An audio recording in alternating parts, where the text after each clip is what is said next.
back here to AAC as a full-time assistant superintendent and just worked my way up through the years. But it's been a great time here at AAC, working with Glenn and working with Eric. It's been great. So it's definitely we all feel fortunate here at the GCM facility to have such a good relationship with our pro shop staff here.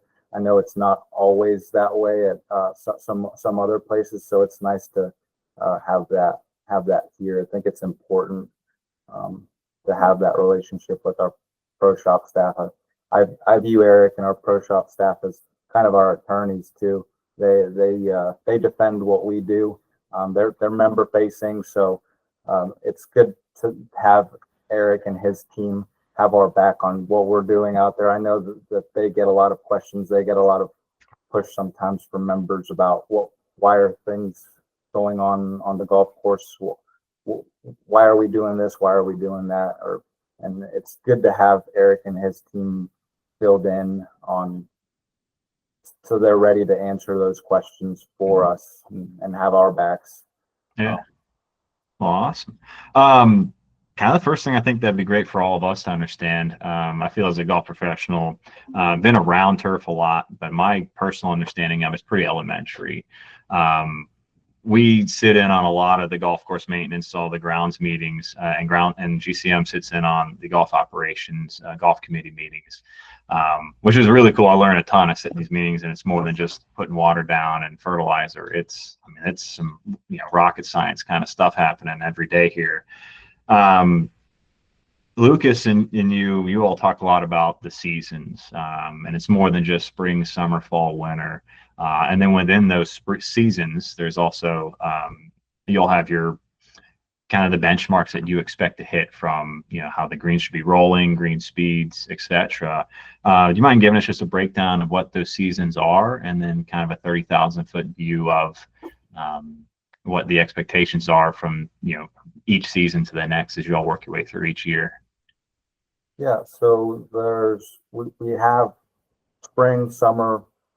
We classify aerification as one of the seasons because the course is going to perform a lot differently too during then, and then fall and winter. So we split it up into 5 different seasons, and we have what we call our GCM standards, which are documents that were created by Lucas, our architect, and the upper management on what the golf course should be performing at different times of the year.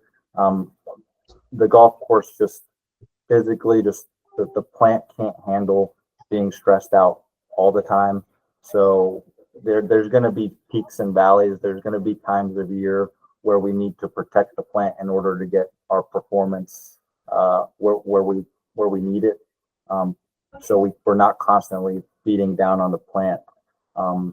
For example, like in the transition zone or the transition periods of fall and spring, we have to be really careful, especially in the spring coming out of spring green up, and that time of year where our greens performance, they're a lot slower coming out of spring green up, but we're trying to protect the plant to be able to give the best conditions in the summertime.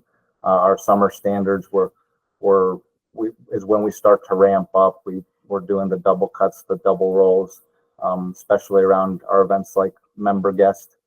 We try to plan for those peak performance to be at those bigger events. Like your Member Guests are for this year, like we just had our girls junior. We try to plan to have our peak during those conditions. But yeah. Yeah. Awesome. Talk a little bit about, within those seasons and those benchmarks, how you all capture all that data. It's more than just using a stimp meter, kind of from what I've picked up along the way. Yeah, so we were early adopters of the GS3 ball. If any of you haven't heard of the GS3 ball, it's the USGA released a smart ball with 15,000 sensors that it takes over what we traditionally use, the traditional step meter, and it takes more data points in it. So it'll take data like our smoothness, our trueness. We can read firmness with it. and our green speed. And they also just released a moisture meter that we take out there, and we take moisture readings, salinity readings, temperature, soil temperature readings, and all of this data, it directly uploads to a software called Beacon, and it breaks it down in there into like day to day what our average moisture is, what our average speed, firmness across multiple greens on the golf course is. So we're collecting this data every day, and we're comparing the data to what our standards are. So, like for example, during aerification, our standards are from rolling 10 feet to 11 feet. So when we're taking this data, we're comparing it to are we within these within our set standards that we set, or what do we need to adjust to be there? That's awesome. That's great. You often talk about when we sit in these meetings, 150-degree days. Obviously, we don't have any actual 150-degree days in Georgia, while it might feel that hot in the summertime. Walk us through what that means to y'all's team, and how that dictates what y'all are able to do with course setup. Our 150-degree growing days is basically just the average high of the day and the low of the day or of the night, and it's the sum of that. So it's 80 degrees during the day and 70 degrees at night. That's your 150-degree growing days, and that's when the plant is growing and recovering the quickest, so we can push it the hardest. That's where we can really beat down on it and give it those double mows, double rolls, and just push it as that's where we can push it for peak performance. Mm-hmm. That's why it's going to vary a little bit year to year on where those peak performance times are for us, just based on when those temps are right. Awesome. Kind of diving into the meat and potatoes of this meeting. I think a lot of this is kind of what would be a wish list for you, as far as what you could pass along to what you wish the golf professional staff had a better grasp of from a turf grass standpoint. And feel free to hurt my feelings here, but I think that's a lot of it is for us is knowing where to look when we consider turf grass. For us, a lot of it's member facing, doing a lot with tournaments and merchandising. And sometimes for us, it feels like turf grass becomes a back burner thing because we have a whole department dedicated to that. What are some things that you think us as golf professionals need to understand to do a better job of working in tandem? I mean, I would say, kind of hard to say because I feel like here we do such a good job with it that we stay pretty much on the same page about stuff. But if anything, I would probably say just understanding that the golf course is not always going to perform. It can't perform at peak all year. Mm-hmm. It's going to have its peaks and valleys. Just wherever you go, there's going to be highs and lows, and it's not going to be performing at the highest quality all the time. I think that's where members sometimes just they don't understand that it can't be at its peak all the time. Right. Because, and you all talk about too, because it's a living thing, right? We talk about grass. It's not just rolling out a strip of carpet, right? It's yeah. Here at AAC, we're very focused on turf health, whether that's cart traffic or spring transition or whatever it is, putting up rope and stake, that sort of stuff, anything to protect the turf from how much wear and tear it gets. Mm-hmm. We're very we're wired that way here about protecting the turf because we want it to perform its best whenever it's time for it to. Yeah. So kind of feeding off of that, talk a little bit about how the GCM team works to create communication with the golf operation and really the rest of the operation of the club. I feel like there's a lot of plan, and then there's a lot of organic meetings that we end up having because of it. Yeah. Well, we all stay in touch through a group chat through text messaging. So we have a group chat where we communicate anything with uh, if the pro shop staff has any questions or if we have any questions about what's going on, we stay in touch that way. Um, Here we also just sat down as a group at the beginning of the year and kind of just outlined what the expectations were for how we can make pro shops life easier and how they can make our life easier. So I think those kinds of meetings are important. And then just communicating to the membership. I think what we recently included was the top 3 emails that we do. Mhm. I think those have helped a lot communicate to the membership. We started that was this year, right, Eric? Yeah, that's the spring. And so for the top 3 emails, we have one of our assistant golf professionals, Walden Sloan. Every week he's challenged with putting together 3 quick bullet points to send out to our membership. And we try to get at least 2, sometimes just 1, depending on what's going on in the week. Different items that directly deal with kind of the agronomy side at AAC. And then the last bullet point ends up being kind of a golf operation thing, whether it's pace of play, fixing your divots, filling your divots with sand, etc. And with that, we have that's our highest open email to the club consistently week to week. I think we see like a 75% open rate on that email, which blows all the other club emails out of the water. And I think a big reason for that is A, it's a really simple format, but B, the membership gets a peek behind the curtain of what's going on out on the golf course.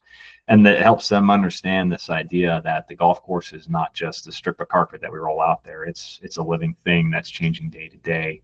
And also, I mean, we have a ton of acreage out here that Jesus's team is working on, and understanding when they see work going on over on the 16th hole, what's going on and how's that going to benefit their golf experience. Yeah. And Jesus, you also chatted about that meeting we had in the spring. I thought that was a phenomenal addition to the way we work. And I'll elaborate on that a little bit. Is we kind of found that there's just points where the golf operation and the GCM team, the golf course maintenance team, kind of butt up with each other. And defining where that line is, I think, was really beneficial for us. Could be as simple as whose team's in charge of the trash by number 1 tee, or whose team's in charge of the sand bottles on number 1. Those areas where we understand that our team takes care of the sand bottles when they go on the carts and in-house, and Jesus's team takes care of sand bottles out on the golf course. But where is that defined line? And we got to sit down. It was probably an hour-long meeting where we just went through bullet points that both teams made and kind of openly and objectively just said, hey, here's kind of some pain points for us, and how can you help us, and vice versa. Here's some pain points for GCM, and how can we help them? And that's how that group text came about, which has been hugely beneficial. I'm just thinking about today, we have a senior group that a lot of the seniors want to just play 9 holes. And so weekly we'll send a note to the GCM team and say, hey, between the Highlands course, Riverside course, who can we send, is there any opportunity to send groups off at 10? And a lot of mornings the answer is yes. And sometimes it's not possible with different practices that Jesus's team has going on. So yeah, I think that probably hit a lot of it there. Yeah. And for day-to-day stuff too, for us, I think it's pretty convenient to go to the starter hut and just communicate with our starters on each course about if there's anything that they should be communicating to members as they're going out onto the golf. They'll interact with everybody that's going out there. So for us, it's important to let the starters know about anything that's going on that might impact play. Yeah. And with that, when we had that meeting, I trickled down from that as our lead starter on Highlands, Michael, he has Will, the lead superintendent on Highlands, phone number, and they text each other daily now. And our Riverside starter, Evan, has Luke, who's the lead assistant over on Riverside. So anytime there's questions coming around, they can text each other and communicate, which, kind of takes out the middleman a little bit there. They don't have to, hey, Eric, why is whatever going on hole number 8? Instead, he can, Evan can go straight to Luke and get answers. And expedites the information. Yeah. That was good. One thing we get a lot of questions about as golf professionals, actually, there's a couple things, and they'll kind of springboard one to the next. Talk to us about the process for determining cart path only. I think the memberships, oftentimes at golfers, they think it's as simple as we got half an inch of rain, so that's below a certain threshold, so let's let them off the path. Walk through kind of y'all, if we get, say, rain tonight, what's the process tomorrow morning to determining whether or not we can go off path? I mean, the process is pretty simple. We just drive out there and just drive on every hole on all of our areas that we know are notoriously wet. And if those areas are wet, we know that that hole's not able to, we're not able to drive on that hole. But it can sometimes, like, for a great example is like last night, we got a tenth of an inch of rain and we're cart path only today. But over the past 3 days, 2 nights ago, we had half an inch. The night before, we had 0.3 inches. So that's just that cumulative effect of just constant rain sometimes that it's different. Not a half an inch that comes down in an hour is not the same as a half an inch that comes down in 6-7 hours. Some of it might run off, some of it might get soaked down into the profile. So it really just depends on the conditions, the humidity in the air. And we'll take that into account too. Like if it's going to be a hot, humid day, a lot of that moisture is probably just going to stay there and it's not going to get a chance to really evaporate.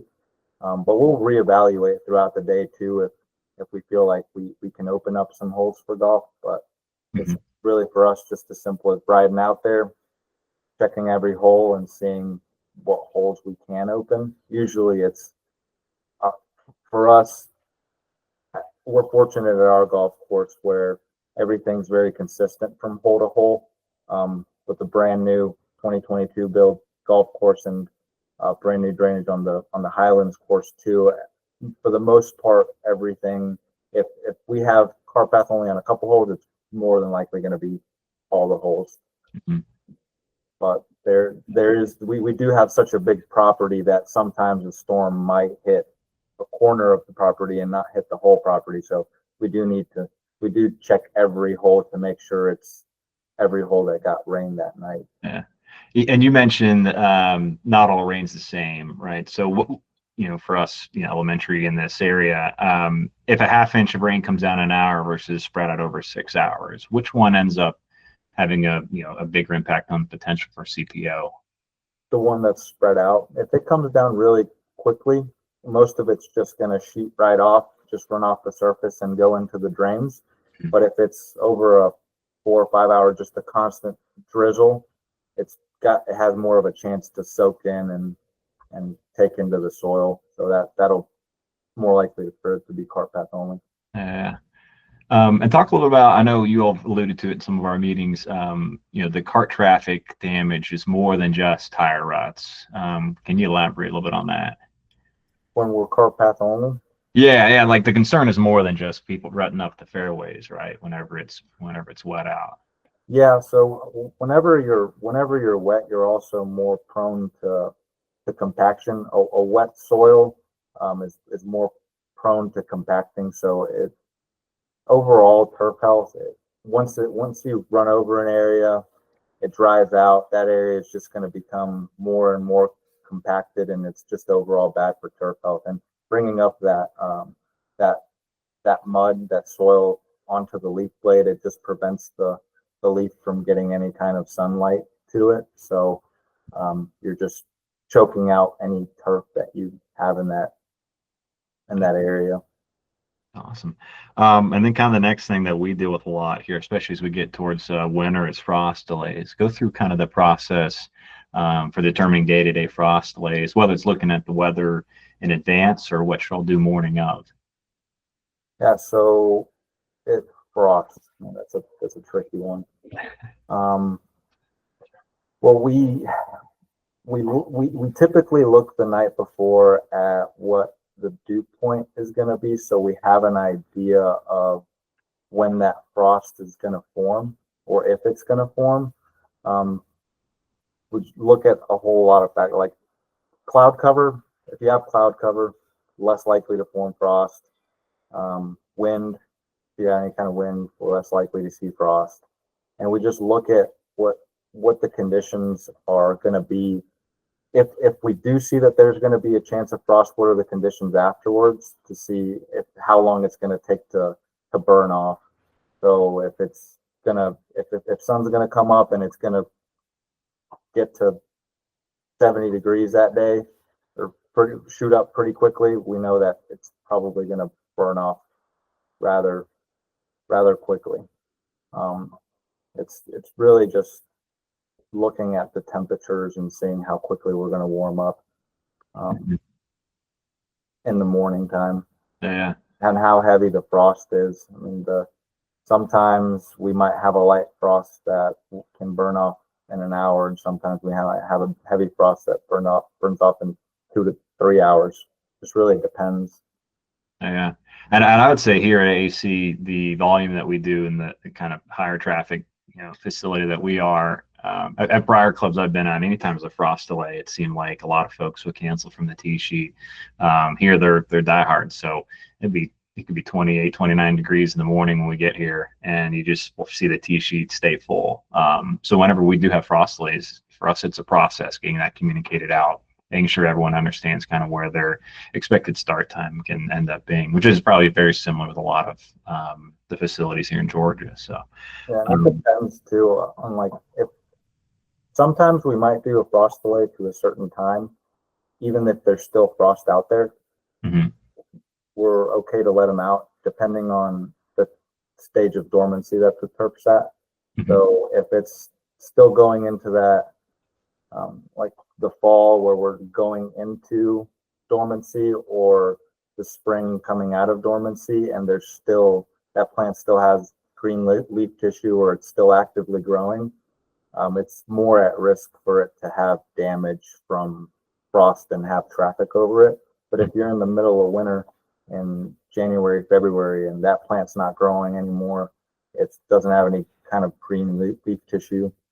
If it has frost and you put cart traffic on it, there's very little damage that can really be caused. So it just depends at what stage of dormancy it is at too. We'll be a lot more careful, and we'll push out frost delays a lot further in fall and spring versus the dead of winter. Mm-hmm. Awesome. I really have one more kind of thing to talk about, and then we probably open up to any questions that folks have. Talk about the kind of the robot mowers in that process for launching. We're going kind of autonomous over on Riverside. Yeah, so right now we're working with Husqvarna on getting our autonomous mower set up. We trialed it on the par 3 for the past 2 years, and it's worked really well. It's got a lot of benefits. We can keep a consistent rough height because we're able to mow rough every night, and just the weight of the machine itself too, 50 pounds versus putting a 4,000 pound rough mower out there. Just the compaction that we're alleviating from not having those big units out there is going to be very beneficial. We're currently 3 holes in right now that are fully autonomous, mowing rough. Started about 2 weeks ago installing the robots, but we're just making the docking stations for the robots right now, trying to put them in areas where they're out of line of sight from golf, trenching in power lines from different stations out there. Just getting with Husqvarna and getting all the maps dialed into where we want them. Yeah, and the benefit. Yeah, chat a little about the benefits that we think we'll see there. You talk about compaction and how it's going to reduce that, but how does that relate to us? When we look at, I think that's a pretty tough thing for us to grasp, is how that compaction affects the playing conditions. What do you see is improved whenever there's less compaction on the golf course? So whenever we have less compaction in areas, it also is going to take. There's some areas that are really compacted that just don't take water at all, and the rough doesn't grow there very much. It might stay like half an inch versus we want to try to grow it up to 2 inches. So you have a very inconsistent rough when you have compacted areas. You have some areas that are taller, some areas that are lower, but with that compaction relief, we can keep a more consistent rough throughout the whole golf course.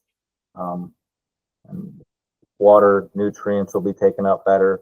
Overall, your turf's going to be healthier, so you're going to have less weed pressure. You're not going to have as much weeds from it. So it's just overall a more consistent, clean um, playing surface. For golf, they know when they go out. Right now, I mean, it can be tough if we get a rainfall. They might be playing at a 3-inch rough one day and 2-inch rough the next. But the guys up at Philly Cricket Club, they've been raving about how consistent their playing conditions are up there using the Husqvarna mowers. Mhm. They said they're just the most consistent rough in the area up there. Awesome. Well, that kind of runs out of my questions here. Happy to open up to the floor if anybody has any questions for Jesus about turf grass. Yeah, Elizabeth. Hey, thanks so much for doing this today. Quick question regarding, you guys obviously have a great relationship and communicate regularly. But what advice would you give on how a professional can maybe not necessarily coach a superintendent, but in regard to the aspects of playability, tee locations, limiting of trees, grooming penalty areas, things like that, where I think there's sometimes head superintendent or any of the grounds crew are not necessarily golfing like a lot of our customers are, and they may not see it from a golfer's perspective. But how would you maybe give advice to that without us feeling like we're maybe stepping on toes? Yeah. I'll kind of jump in on kind of strategy we use here. I think it's good to keep it really objective, and then open up forms of communication. So like Jesus and I, if a member reaches out to me and says, hey, the liner on the fairway bunker on 9 is coming up, it's just a simple picture and a text says, hey, when you can get to it, just got feedback on this. One thing that AC does really well is there's an instant member feedback option. So if a member sees something, and they're encouraged to give us as much feedback as they can. So if they see something that just isn't either up to our standards, seems out of place, or it's just odd, they can go into their app or go onto our website and submit photos with a quick comment, and it goes straight to our GM, assistant GM, and our communications officer, and they're able to filter that and send it to the appropriate department. So from there, you get a lot of objective feedback of where we can be better. And that's from a golf operation standpoint. For us, could be the ranges run low on golf balls to, hey, this area, this tee box on 9 is too close to the back of the tee box and isn't playable. I think to a very good point that'll, we see that too, where a lot of the folks on the GCM team don't play a ton of golf. So that feedback of playability, I think, is crucial. I think, let's see what you have to add on that, Jesus. No, yeah, I think it can be difficult with some superintendents. We're very fortunate here. I mean, I would just say you just got to tell them like what you need. I would expect Eric, if I wouldn't feel like Eric stepping on my toes if he's telling me that there's something that we can do to make the member experience better. Even myself, there's some stuff on tee setup or golf course setup that I don't fully know, and I'll go to Eric, or Eric will come to me about what specifically he wants. It's really just building that relationship with the pro shop staff. I think if you just get to know each other on a more of a personal level and just have that constant relationship outside of just asking for stuff, I think that helps to have that connection with your superintendent. Yeah, there's definitely a team building aspect to it where, Jesus and I understand we're after the same goal. Our goal is for golf is to, create a phenomenal golf experience from start to finish. And what we can control, is that customer, the hospitality, customer service side of it.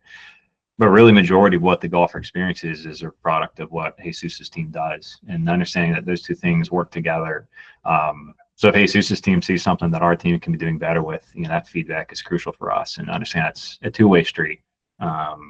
And sometimes, in the heat of the moment, things can sting a little bit when someone's telling you not doing the job that you need to be doing. But I think ultimately the feedback can go a long ways to kind of uncovering some blind spots. So just trying to improve the culture of the club overall. That's one thing that Augusta did really well that I saw there. Like, they did so many activities there where pro shop and golf course maintenance would go out and play golf together or go out and have like dinner together, that sort of stuff, to where you bond outside of just work, to where you kind of you don't I don't know how to say it, but you see each other on a personal level, and just it gives you more of a initiative. You want to help each other out that way. Have a more friendly, just having a more friendly environment. Yeah. So, yeah. All right. Any other questions? I got a quick question on the automated mowing. Is that something you're doing for long-term cost cutting, eliminating staff, or is it something you're testing out? Obviously, you guys have a much different budget than most facilities, but what is kind of the goal, other than just having a constant mow in the rough there? Is there other reasons behind it that you're doing it? Yeah, I mean, we're not going to be cutting staff per se. We're just reallocating those hourly team members to do other detail stuff. They're the mowers. They're going to need maintenance. We're going to have the hourly staff that we would have had mowing. They're going to be taking care of the robot, cleaning them, changing blades, that kind of thing, doing little detail stuff. We're really reallocating the labor to improve other areas that we aren't able to get now. But really, cost-wise, the cost of the robots was our rough units that we had now. They were roughly $500,000, and to replace them, it would have cost about the same as it does to install the robots. So the cost difference between the rough mowers and the robots wasn't much. So we're not spending any more money on robots than we would have for the regular rough units.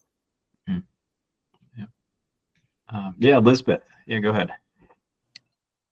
Hey, so a quick question regarding more public facility budget, but I think a lot of superintendents focus on the meat and potatoes of groundskeeping, your tees, fairways, greens, bunkers. They do often a great job of that. But what would you give for advice on big impact items on maybe a lesser budget?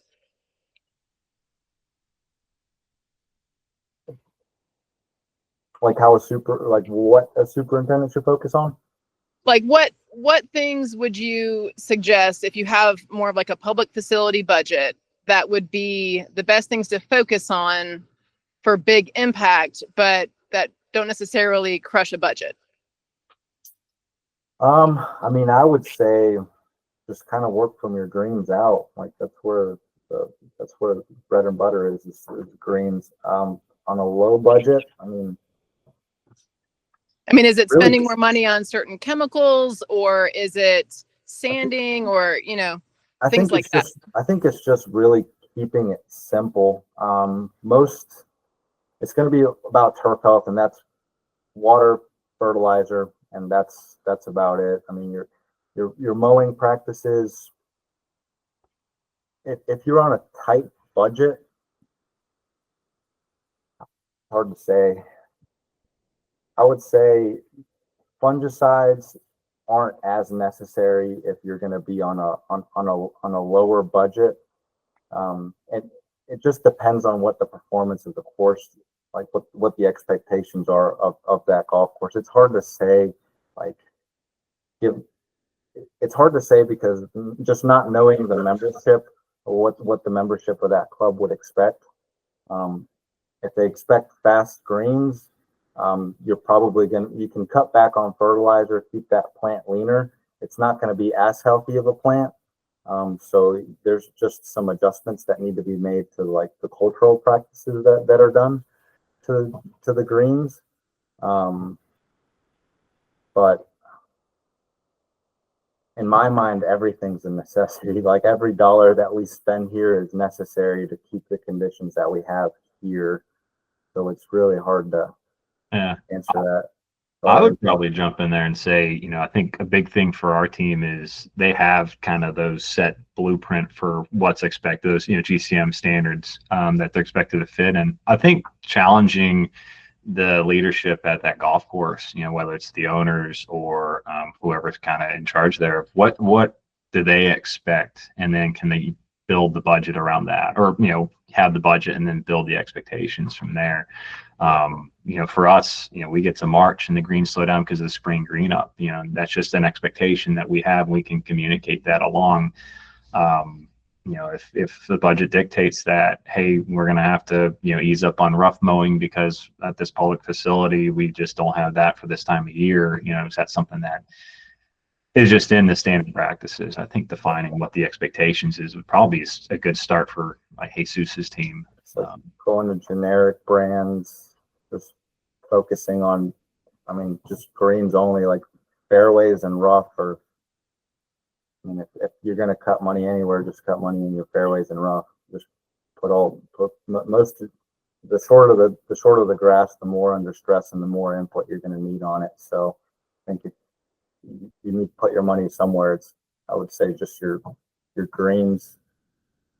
Mm-hmm. Yeah, great question. Really good question. Any other questions? Elizabeth, specifically, is there anything like in particular, like is it at your golf course that you're seeing something that you guys are wanting to?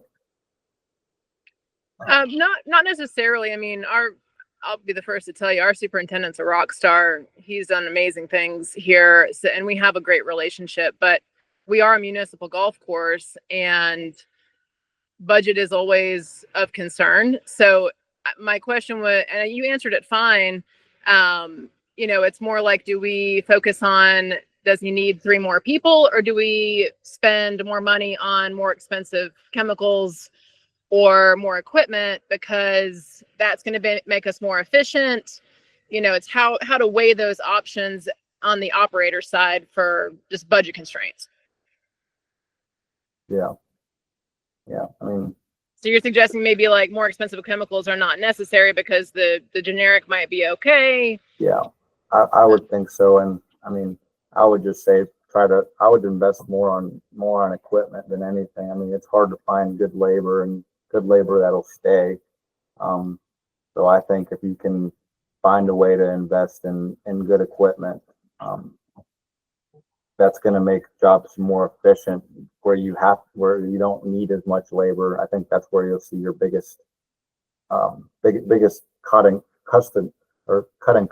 I mean, half of our budget is in labor. That's our biggest expense. So if you can cut labor and invest it into better equipment, I think that I'd start there. What other technology do you guys use? You mentioned obviously the robot mowing, but what other, on the IT side for agronomy, do you think is important for maybe some courses to focus on that can help with, you know, reallocating labor? Well, one piece of technology that we use is our GPS sprayers. Those, I think, help us a lot in the volume of the chemicals that we do use. Our chemical budget's close to $1 million.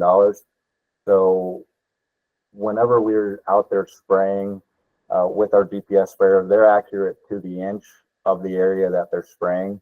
So overall, before, when we had manual sprayers, compared to now with GPS sprayers, the accuracy from an operator to the GPS is about 15% that we're saving in chemicals. And when you put that on a close to $1 million fertilizer chemical budget, it adds up. So something like that just pays for itself over time. It's stuff like that. As far as the robots, is probably our biggest move to saving on labor. But that's really not our model here, is saving on labor. Our model is give the best conditions possible. And if they want if the membership wants the best conditions possible, Lucas does a great job of presenting, this is what we need if this is what you want. Yeah.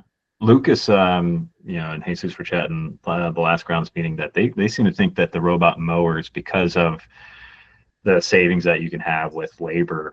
You might see a lot of public golf courses, municipal golf courses going that way.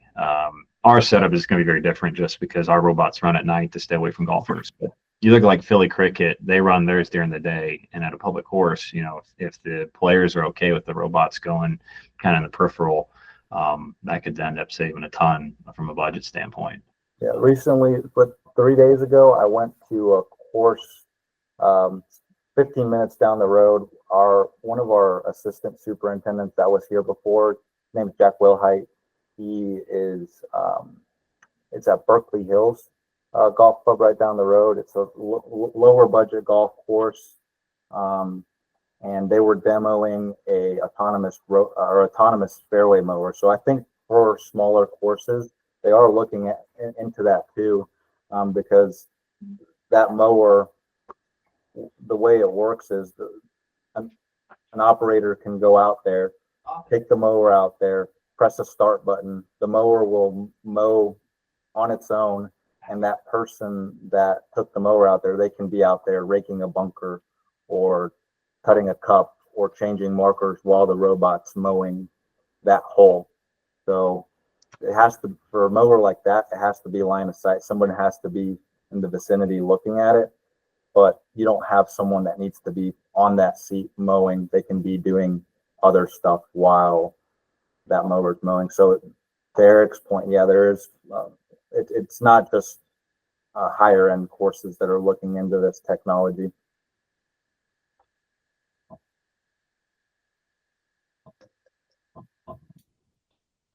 All right. Last call on questions. All right.